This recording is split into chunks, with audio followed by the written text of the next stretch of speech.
अस्सलाम वालेकुम, आदाब। कैसे हैं सब लोग।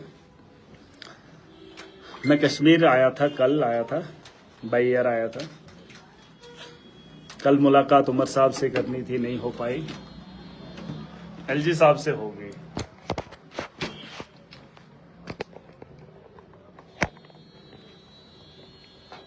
अभी भी कश्मीर के अंदर हूं। आज लोगों से मुलाकात हो रही थी, जो पार्टी के लोग हैं उनसे बातचीत हुई। कल की बात तो बयान नहीं कर पाया क्योंकि लोगों की मुलाकातें ज्यादा रही हमारे साथ और उसी में थोड़ा बिजी रहे।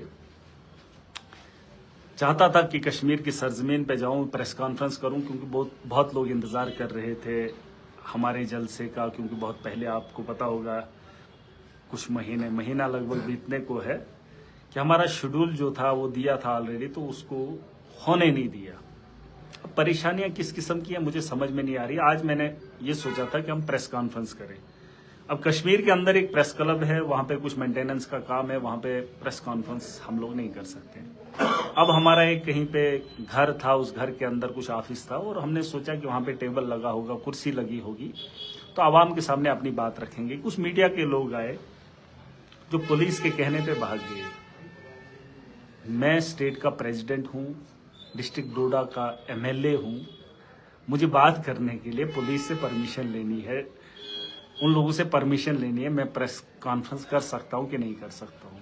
ये गुंडागर्दी है, ये दहशतगर्दी है कि आप लोगों की आवाज को किस तर्ज पे दबाते हो और पुलिस किस तर्ज पे काम कर रही है। किसके कॉन्फ्रेंस अपनी बात बोलने के लिए परमिशन लेनी पड़ती है और ये उमर अब्दुल्ला साहब का जम्मू कश्मीर और उसकी सरकार में हो रहा है। और मुझे नहीं पता कौन लोग हैं, मैं तो जानकारी लूंगा, पुलिस के लोगों से पूछेंगे। इनने कहा परमिशन। यार, कश्मीर के लोगों को अपनी बात रखने के लिए परमिशन लेनी पड़ेगी, तो इसलिए मैं लाइव आया हूं।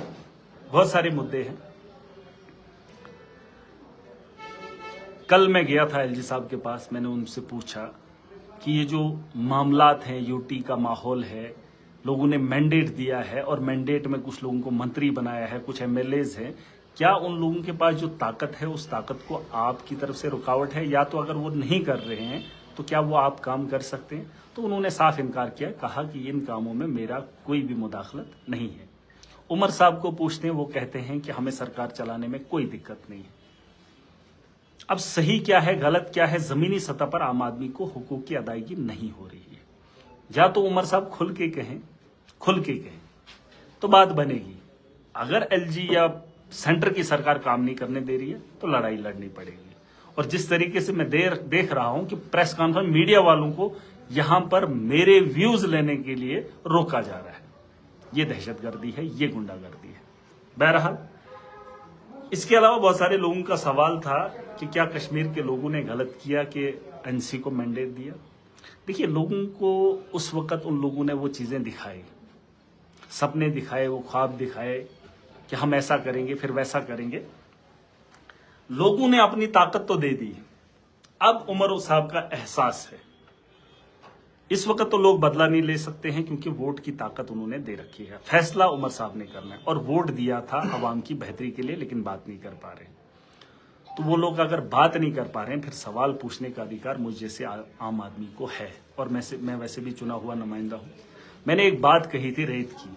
अब माइनिंग का यहाँ क्या रहता है, रेत और बजरी का क्या माहौल रहता है कश्मीर के अंदर, लेकिन इतना मान सकता हूं कि यहाँ पे माइनिंग इलीगल है, लेकिन कुछ लोगों के लिए लीगलाइज है। बिना रोक टेक के, बिना रॉयल्टी के दनादन काम हो रहा है। मेरे भलेसा के अंदर 250 किलोमीटर दूर डंपर वाला जाता है और वहां से रेत उठाने का काम करता है, जो सरकार के पास है। बिजली के निजाम में बहराम है तो सवाल उठते हैं। कौन है, क्या बोले। तो ऐसा है कि अभी बहुत जुल्म और ज्यादती है, जुल्म की इंतहा है। इतनी हिम्मत नहीं है कि लोग यहाँ के सहेंगे। इसका मतलब ये नहीं लोग यहाँ के डरे हुए हैं, ये बर्दाश्त कर रहे हैं, बर्दाश्त करने का मादा है। और उसके अलावा बहुत सारी बातें हैं। इंडिया अलायंस है, अलायंस तब करते हैं जब इलेक्शन हार जाते हैं।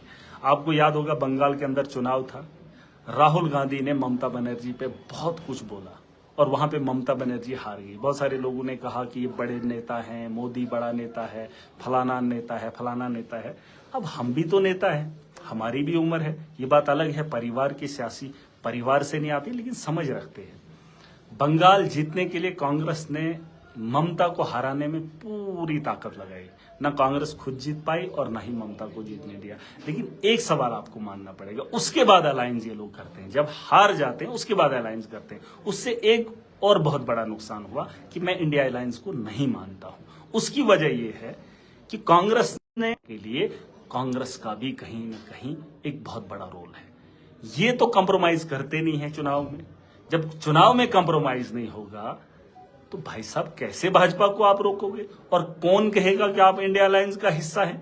ममता बनर्जी इंडिया अलायंस का हिस्सा थी, अपोजिशन के साथ खड़ी थी, नेता प्रतिपक्ष के साथ खड़ी थी, लेकिन बंगाल में असेंबली का चुनाव हरवाया और एमपी को छीनने का काम कांग्रेस ने और अलायंस ने करवाया। ये चीजें, इसके लिए इंसान के पास अकल होनी चाहिए और ये बात आप लोगों को माननी पड़ेगी। वही हालात आज जम्मू कश्मीर के अंदर है। मैंडेट मिला है, ताकत मिली है, लेकिन कोई काम करने को राजी ही नहीं है। लेकिन फिर भी कहते हैं कि उमर साहब चीफ मिनिस्टर हैं। भाई साहब मैंने भी कहा कि चीफ मिनिस्टर हैं तो काम क्यों नहीं हो रहा है? बिजली के बिलों में बढ़ोतरी है, नौजवान बेरोजगारी से जूझ रहा है, उसके अलावा रेत का माफिया इतना है, उसको आप लीगलाइज नहीं कर पा रहे हैं। मुद्दा क्या है आपके पास? आप काम कौन सा करना चाहते हैं? बैकडोर एंट्रीज हो रही है, कोटे किसके हैं मुझे कोई पता नहीं, सिर्फ ट्रांसफरें हो रही है, लेकिन लोगों का उजाला नहीं हो रहा है। एजुकेशन के हालात क्या है उस पर बात नहीं हो रही है। देखिए, राजनीति का काम धर्म का नहीं है। अगर राजनीति करनी है तो मुल्क की बेहतरी के लिए करो, लोगों की बेहतरी के लिए काम करो। ना ही ये लोग धर्म को मानते हैं, चाहे वो मुसलमान है या हिंदू है, लेकिन धर्म के नाम पे धंधा बहुत करते हैं। और अच्छे लोग अगर खामोशी से तमाशा देख रहे हैं, वही लोग इसके गुनहगार हैं। सवाल पूछने का हक सबको है, लेकिन पूछेगा कौन? अगर मैं हिम्मत कर रहा हूं, मैं जुर्रत कर रहा हूं, मैं कश्मीर से चुनाव नहीं लड़ूंगा। कश्मीर की सरजमीन से कश्मीर का नौजवान ही चुनाव लड़ेगा। और कश्मीर के लोगों से मेरी नाराजगी सिर्फ इतनी है, मैं आप पे इल्जाम नहीं लगा रहा हूं। नौजवान पढ़ रहा है, आपका बच्चा पढ़ रहा है सिर्फ इसलिए कि वो अच्छी नौकरी मिल जाएगी। गवर्नमेंट नौकरी आप चाहते हैं, एक अच्छा डॉक्टर बने, एक अच्छा इंजीनियर बने, एक अच्छा वकील बने, एक अच्छा आईएएस ऑफिसर बने, केएस ऑफिसर बने, लेकिन एक अच्छा लीडर बनाने के लिए कोई भी ख्वाहिश नहीं कर। और वो अच्छे लोग खामोशी से तमाशा देख रहे हैं और तजिया कर रहे हैं। यहाँ बहुत ज़हीन लोग हैं, बहुत अच्छे लोग हैं। मैंने कल एक बात कही, मैंने डल के बगल में देखा, बिहार, यूपी, राजस्थान, पता नहीं कहाँ कहाँ स्टेट, किस किस स्टेट से आए हैं, जो वहाँ पर कुल्फी बेच रहा है, जो वहाँ पे मकई बेच रहा है, वो मक्की बेच रहा है, जो बुनने का काम करता है, मच्छी बेच रहा है, मीट बेच रहा है, होटल पे काम कर रहा है, रिक्शा चला रहा है, गाड़ी चला रहा है, धान के खेतों में वो वहाँ पे धान लगाने का काम करता है। साथ विश्वासघात किया। और सबसे बड़ी बात, कश्मीर के लोगों को ये बताया जाता है कि अरविंद केजरीवाल ने, मैंने तो फिलहाल इस पे बात पूरी करूंगा, कश्मीर के लोगों के पास अब सिर्फ दो चीजें बची हैं।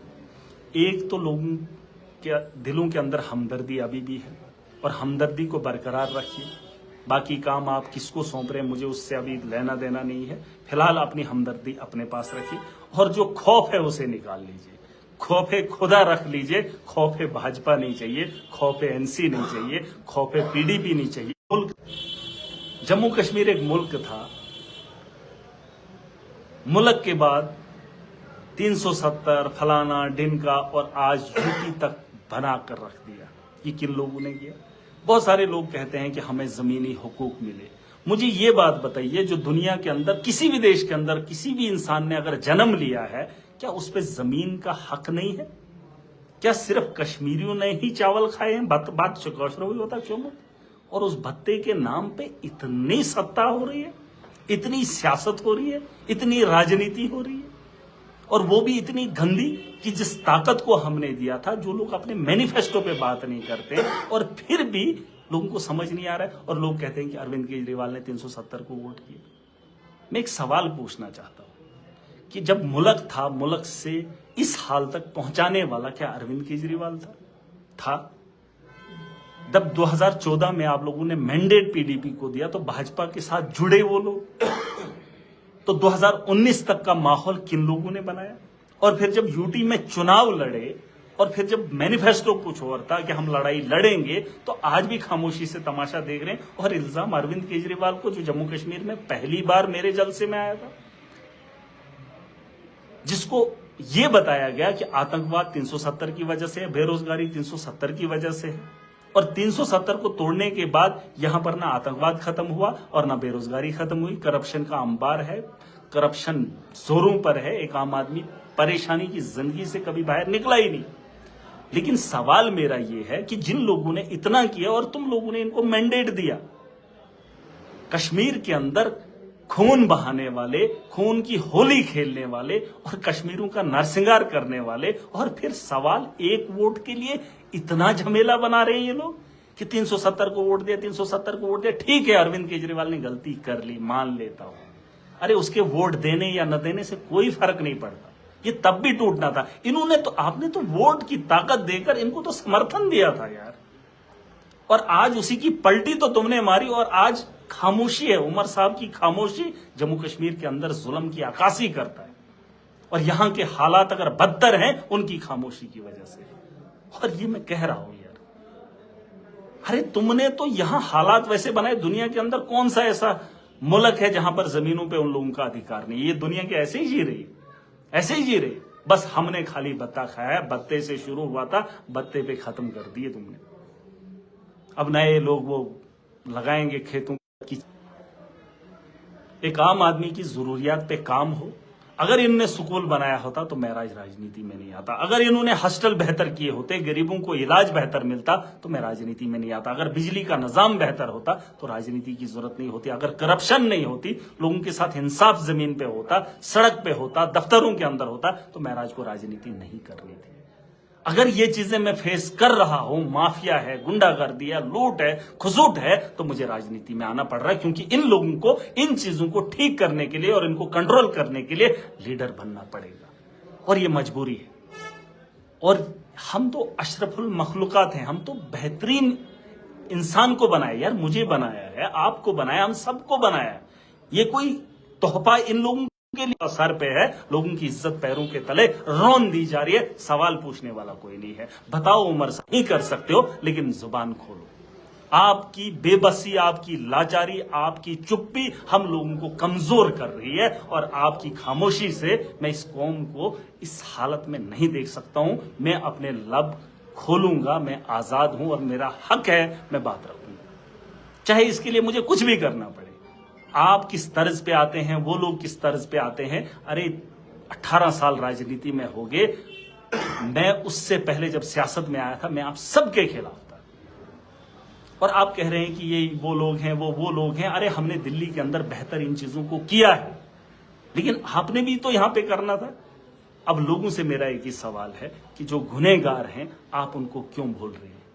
अरे ये कैंसर ऐसा था कि लास्ट स्टेज में 2019 में दिखाया। उससे पहले first stage, second stage, third stage, तुमने इसका इलाज क्यों नहीं करवाया टाइम पे?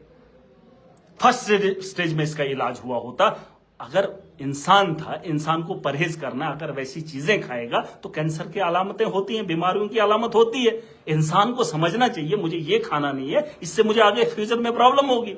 लेकिन अगर वो खा भी रहा है, लेकिन डॉक्टर का चेकअप तो जरूरी था ना। फर्स्ट स्टेज में देखना चाहिए था, कैंसर था, उसको रोका जा सकता था। लेकिन आप फोर्थ स्टेज में 2019 में लेकर आए। अब डॉक्टर के उस पे बेड पे मर जाता है तो आप लोग कहते हैं कि डॉक्टर ने मार दिया। अरे वो तो चौथी स्टेज पे तुमने लाकर खड़ा कर दिया था। आप उस वक्त क्यों नहीं उसकी केयर किए, जब वो आपके घर में बच्चा था? जब आपने उसकी केयर करनी थी, तब तो उसको आपने सिगरेट भी पीने दिया, शराब भी पीने दिया, खुला छोड़ दिया, और बाद में वो कैंसर की वजह से मर गया और तुमने सवाल उठा दिए कि इसको डॉक्टर ने मार दिया। अरे मारने वाले तुम हो, क्योंकि तुम उस वक्त तमाशा देख रहे थे। फर्स्ट स्टेज थी, तुमने नहीं दिखाया डॉक्टर को, तुमने उसका इलाज नहीं करवाया। 370 वो था जो फोर्थ स्टेज पर लाकर खड़ा किया, और आखिरी जगह तुम बताओगे कि इसने किया। ये तुम्हारी देन है। और अगर मेरी बात से ऐतराज है, ये काट कर इन लोगों तक पहुंचा दो। अगर मेरी बातों से ऐतराज है तो मुझे बताना, लेकिन अगर ये सच्चाई है तो फिर जम्मू कश्मीर के लोग इस बात को क्यों नहीं मानेंगे? इसका ज्यादा नुकसान जम्मू के अंदर हो रहा है। मैंने कहा, मैंने जब जम्मू के अंदर गया था, वहां पे टाइलों की दुकानें बनाई है, वहां पे जमीनें बाहर के लोगों ने खरीदी हैं, टाइलें तो दुकानें रखी हैं, लेकिन वो लगाने वाला जम्मू का है।